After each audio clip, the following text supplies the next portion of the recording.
ओए ए क्या है रे? ए छिलटुआ के दीदी सुनो, ए छिलटुआ के दीदी तनी प्यार करे दो। बदतमीज। लाइकी ए पूजा कहाँ जाता रू हो? जाता ने ससुरा जानू बाय बाय बाय। ए छोड़ के जही बूझे हमके ससुरार, ए पूजवा ते हुरार हो जल्दे। लाइकी डार्लिंग कोई सुन लेना जरा, धीरे धीरे बोलना। इश्क किया है मैंने।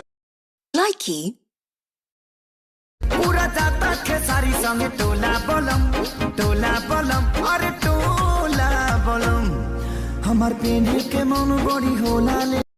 लाइकी